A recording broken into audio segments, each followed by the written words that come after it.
నమస్తే మిత్రులారా. ఇప్పుడు దేశంలో బొద్దింకల గురించి చర్చ జరుగుతూ ఉంది, పరాన్న జీవుల గురించి చర్చ జరుగుతూ ఉంది, చీడ పీడ గురించి చర్చ జరుగుతూ ఉంది. జరగవలసిందే. నిజంగానే ఈ మధ్యకాలంలో మనందరికీ తెలుసు, చీఫ్ జస్టిస్ ఆఫ్ ఇండియా ఒక సందర్భంలో ఒక ఇష్యూలో కామెంట్ చేస్తూ తన పరిధికి మించి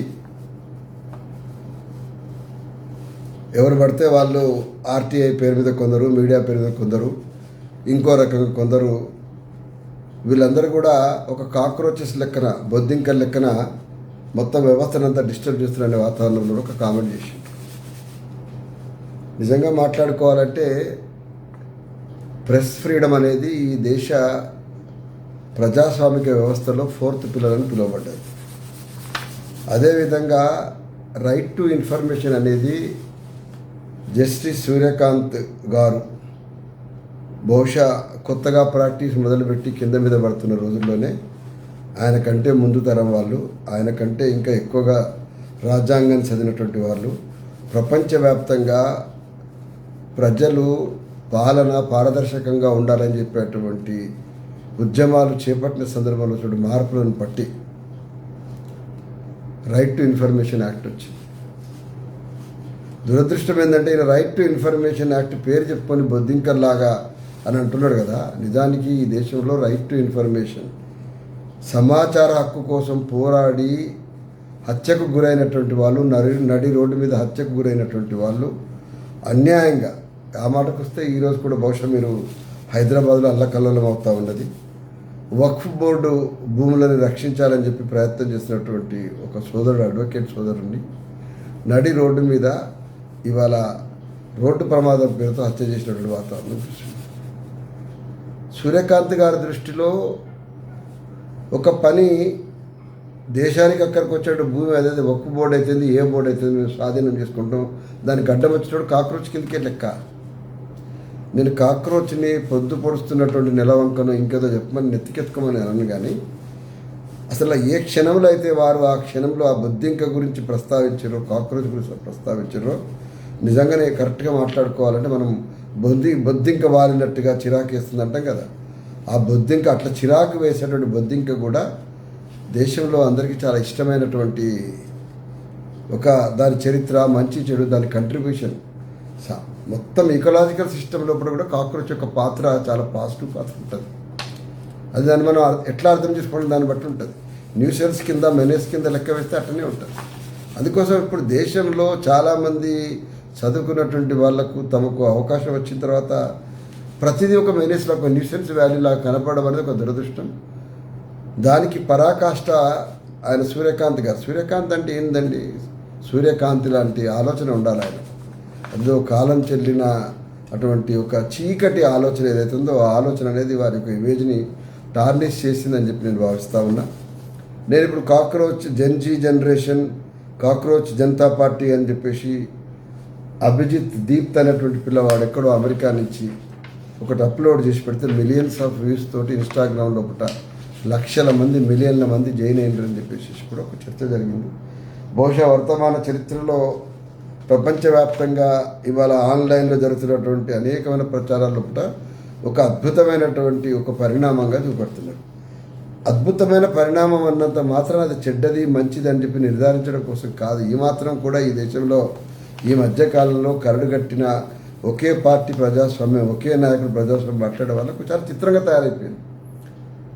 అది కేవలం ఒక సందర్భంలో ఒక యువకుడు కాక్రోచెస్ అని చెప్పేసి నిరుద్యోగ యువకుల్ని, దారి వెతుకుంటున్న వాళ్ళని దారి తప్పిన వాళ్ళుగా మాట్లాడడం అనేది మొయ్యలేని భారం అని చెప్పేటువంటి అవమానం కింద భావించేసి ఎక్కడో సప్త సముద్రాలు కావాలా ఇవాళ ట్రంప్ గారి అన్యాయంగా బయటికి వెళ్ళగొట్టేటువంటి వాతావరణం ఉన్నటువంటి తరుణం లోపల అక్కడ ఉద్యోగం చేసుకున్నటువంటి వాడు, ఆ పిల్లవాడు ఇక్కడి పరిణామాల మీద కోపం వచ్చి పెట్టినటువంటి దానికి అనూహ్యమైన స్పందన వచ్చింది. Over the night he has become a discussion point around the globe, as well as the party he floated, Cockroach Janata Party, also came into limelight. Okay, నేనేమంటున్నట్టే ఇది జరిగినప్పుడు ఏం చేయాలి మనం? ఇంత క్రియేటివిటీ ఉందా? సోనం వాంగ్చుక్ మంచి మాట అన్నారు. దేశంలో యువకుల యొక్క ఈ జంజీ యొక్క కెపాసిటీస్ని ఎనర్జీస్ని మనం పాజిటివ్ ఆస్పెక్ట్లో తీసుకోవాలి తప్ప ఇంత నెగిటివ్గా చూసినట్టయితే ఇవాళ యువకులే మొత్తం సొసైటీని మారుస్తారని చెప్పేటువంటి చాలా మాటలు మాట్లాడేటువంటి నరేంద్ర మోడీ లేదా ఆర్ఎస్ఎస్ లేదా మిగతా వాళ్ళు ఎవరైతే ఉన్నారో మనం సంతోషపడాలి. ఒక చేంజ్. అరే మీరు యువకులు బజరంగ్ దళ్లో పనిచేసినా లేకపోతే జనతా పార్టీ పనిచేసినా ఆర్ఎస్ఎస్లో పనిచేసినా నక్సలైట్లో పనిచేసినా యూత్ని ఎట్లా ఛానలైజ్ చేసి దేశ అభివృద్ధి కోసం అట్టడి వర్గాల అభివృద్ధి కోసం ఎట్లా చేయగలుగుతారు ఒక చర్చని ఒక యాక్టివిటీని ఒక ఇన్పుట్ని ప్రభుత్వాలు ఇవ్వాలి. దాన్ని వదిలిపెట్టి ఇది అర్ధరాత్రి అమెరికా నుంచి జరిగినటువంటి కుట్ర భారతీయ జనతా పార్టీ నాశనం చేయడం కోసం ఒక ఇది చేసిండ్రు. సరే సహజంగానే చాలా ఇన్స్టాగ్రామ్స్లో చాలా ఫొటోస్లో కూడా ఎక్కడ చూసినా కూడా కమలం పువ్వుని కాక్రోచెస్ కొరుక్కు తింటున్నటువంటి ఒక ఇమేజెస్ పెట్టున్నారు. పిల్లలు యూత్ఫుల్ ఇరిటేషన్స్ ఉన్నటువంటి వాళ్ళు ఎంతమంది అయినా పెట్టవచ్చును. ఇష్యూ అది కాదు. కేవలము భారతీయ జనతా పార్టీ కోసమే జంజీ అనేది ఒక్కసారిగా కాక్రోచ్ జనతా పార్టీని ఎత్తుకున్నారు అనేది అబద్ధం. సహజంగానే దేశంలో ఏ రాజకీయ పార్టీ కూడా అది చెప్పాల్సిన తీరులో చెప్పడం లేదు, నడవాల్సిన తీరులో నడవడం లేదనేటువంటి చికాకు అయితే వాళ్ళకు ఉన్నది కాబట్టి మాట జరిగిందని అనుకుంటున్నా. అందుకోసం ఇప్పటికైనా కూడా ఈ దేశంలో ప్రధాన న్యాయమూర్తితో సహా ప్రధానమంత్రితో సహా ప్రధాన మెయిన్ స్ట్రీమ్ మీడియాతో సహా మనం చెప్పినట్టే సొసైటీ నడుస్తుంది, మనం చెప్పిన దారిలో పడే ప్రజాస్వామ్యం ఉంటుంది అనేది అబద్ధం. ఎందుకంటే 4 పిల్లర్ల ప్రజాస్వామిక వ్యవస్థ లోపల అది పరిపుష్టం కావడానికి అనేకమైన వనరులని అనేకమైన శక్తుల్ని కూడా తీసుకోవడం యువతకు సంబంధించినటువంటి ఒక అభిరుచి మాత్రమే కాదు, వాళ్ళ ఎనర్జీ కూడా.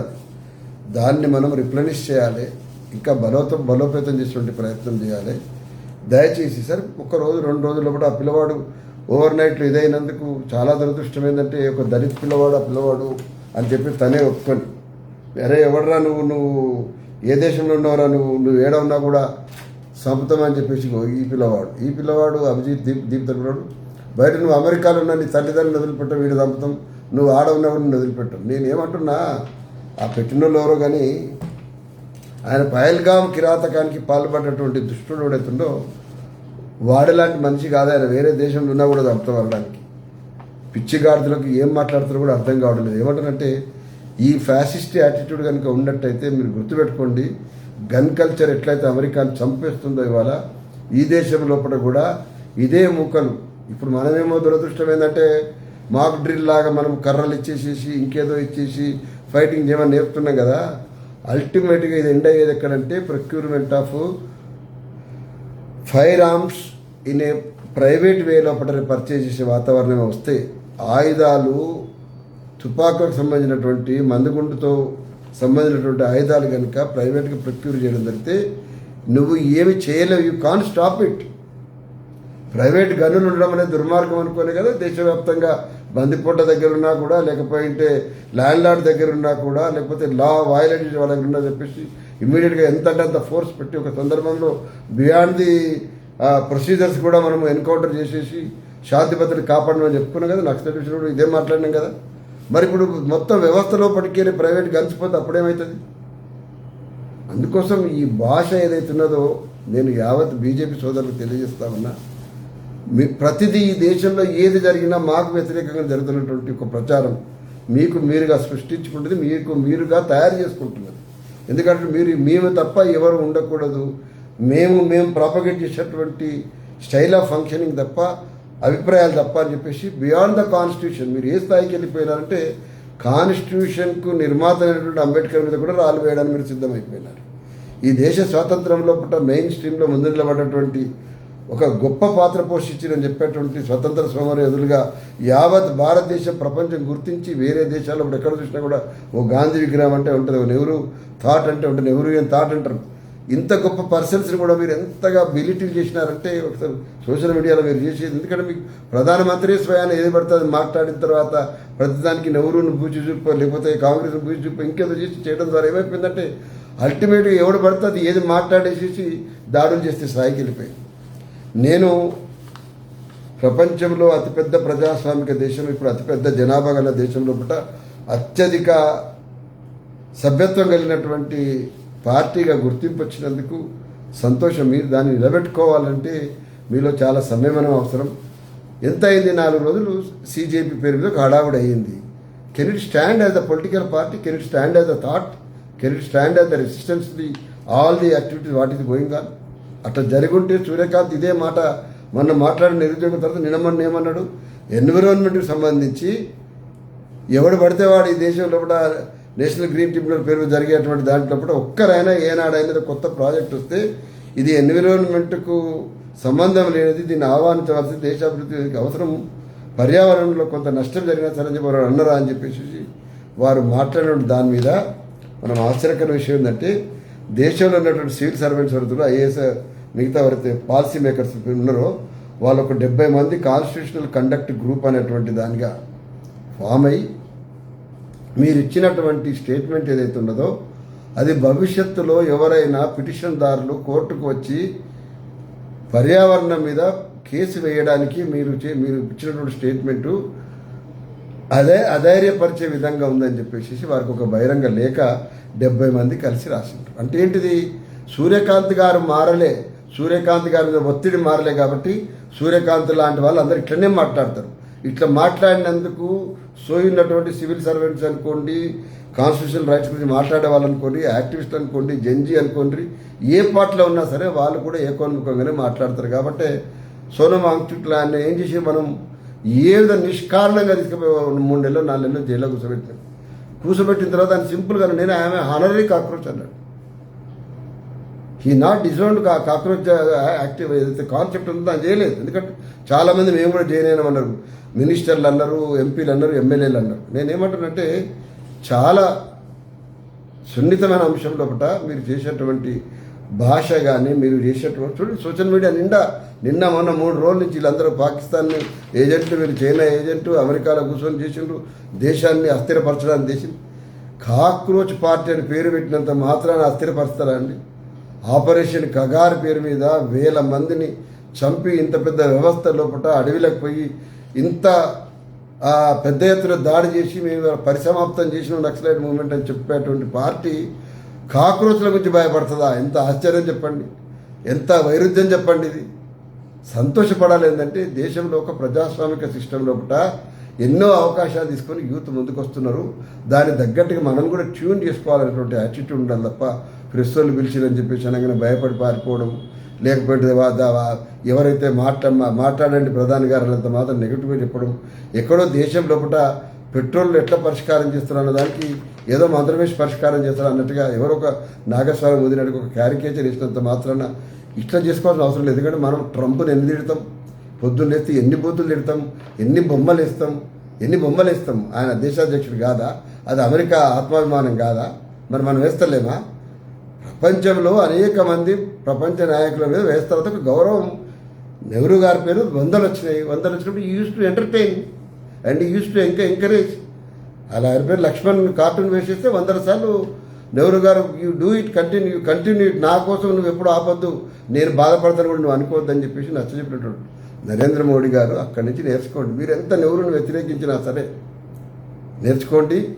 ఒకటి సోదరులకు దేశవ్యాప్తంగా చాలా ఉద్యమాలు చేసి అలసిపోయినటువంటి దేశం లోపల ఒక భావోద్వేగంతో ఒక క్షణం దేశవ్యాప్తంగా ఇంతమందిని కుదిపేసినటువంటి ఒక ఐడియా ఏదైతే ఉన్నదో అది బహుశా భవిష్యత్తులో ఎంతంటే అంత మాట మాట్లాడడం, చట్టసభల్లో కూర్చున్నటువంటి వాళ్లకు, న్యాయస్థానాలు ఉన్న స్థానాల్లో కూర్చున్నటువంటి వాళ్లకు, అడ్మినిస్ట్రేటివ్ పోస్ట్లో కూర్చున్నటువంటి వాళ్లకు ఒక ఇన్హిబిషన్ అంటే బ్రెయిన్లో కంట్రోల్ చేసేటువంటి వ్యవస్థగా ఈ మొత్తం నిన్నమన జరిగిన పరిణామాలు ఉండాలని చెప్పి కోరడం తప్ప ఇవాళ వకాల్తా పుచ్చుకొని నేను ఆల్రెడీ అల్ల పోయినా ఇంత పెద్ద మహోన్నతమైన ఉద్యమాలు జరిగినాయి ప్రపంచం లోపల.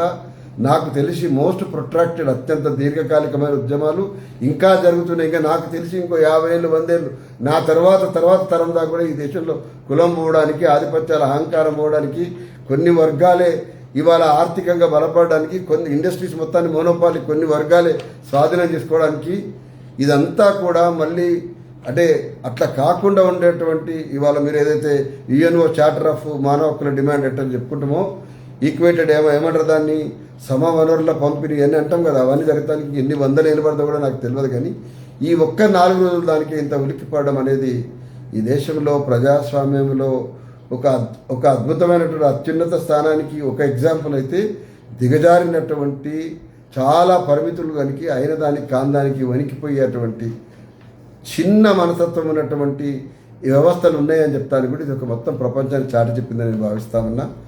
ఉలిక్కి పడొద్దు, ఇంకా మనం సరిదిద్దుకునే ప్రయత్నంలో ఉండాలి. ఎంత నియంతైనా సరిదిద్దుకునే ప్రయత్నం చేస్తే మంచివాడు కావచ్చు చరిత్రలో. కాబట్టి గ్రేట్ డిక్టేటర్ సినిమాలో మీరు చూసి ఉంటారు, లాస్ట్కు how Charlie Chaplin emulates the situation. నాయకుడు సినిమాలో చూసిన విలన్ అటువంటి పోర్షన్లో మంచోడు దూరుతాడు. అట్లేదని అద్భుతం జరగాలని మనం కోరుకోవాలి తప్ప ఇట్లా తొందరపడి ఏది పడుతుంది మాట్లాడి ఇక ప్రొఫెసర్ నాగేశ్వరరావు అని చెప్పేసి ఆయన మీద ఇంకోరు అని చెప్పేసి ప్రతిరోజు దాడులే. ఇక ఎవరు మాట్లాడితే వాళ్ళ మీద దాడులే.